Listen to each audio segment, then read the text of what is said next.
Hello and welcome to another spiritual learning video. Today we're going over mindfulness. What is it?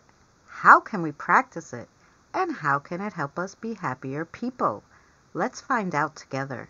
Noticing a raindrop slowly trickle down the window, taking deep breaths in time of stress, and intentionally noticing flavors present in your dinner, sweet, spicy, salty, are all examples of mindfulness, even though you may not realize it.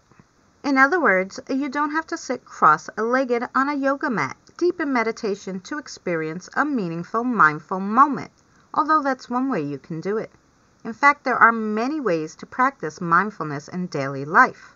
It's all about finding which best fits into yours. One of the most common definitions of mindfulness is the awareness that comes from paying attention on purpose in the present moment, non-judgmentally. It's almost like we're scientists just observing the data coming in through our senses. The best way to describe mindfulness is focused attention. Focused attention on almost anything can be mindful. Experts explain that there are well over 10,000 reviewed papers on mindfulness that exemplifies its benefits spanning from mental health to physical health. Studies show that the longer mindfulness is practiced, the more neuroplasticity or brain rewiring and adaptability is seen.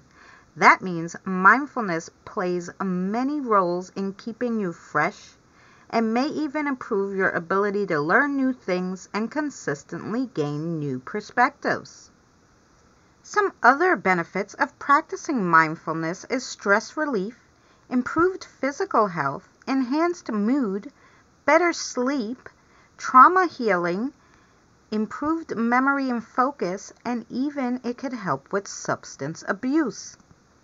So how can we practice mindfulness? Let's find out. The classic way that people think of mindfulness is meditation.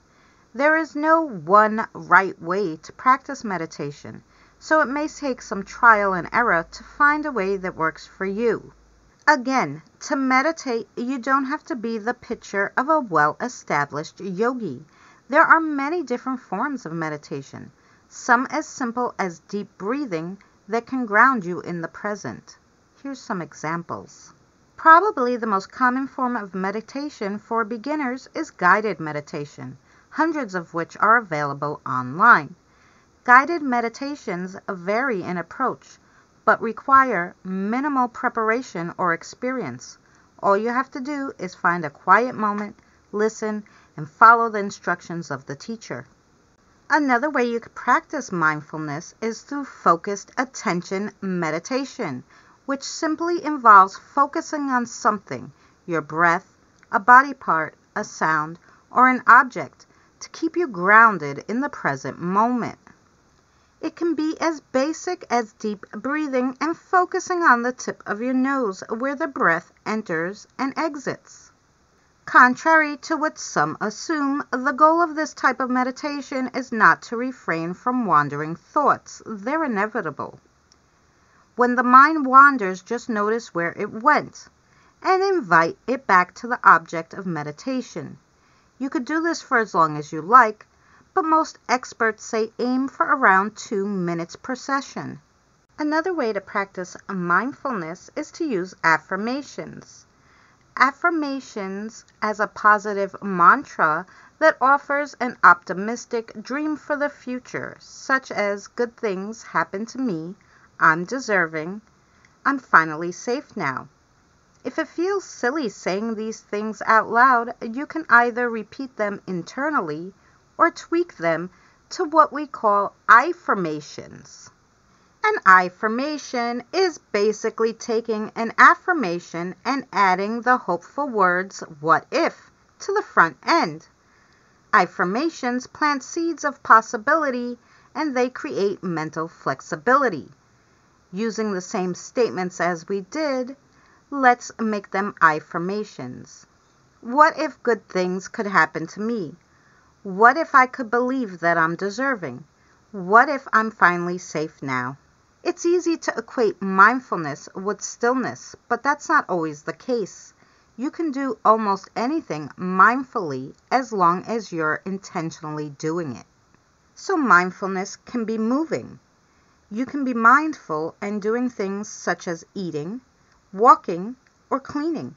Have you ever been so enthralled with a task that it's the only thing that you're thinking about? Say knitting, painting, or hiking. That's an example of mindful movement. Then there's mindful self-compassion. The first step of mindful self-compassion is being as generous as we can be about our own intentions and effort. Essentially, it's a shift in self-talk from negative to positive.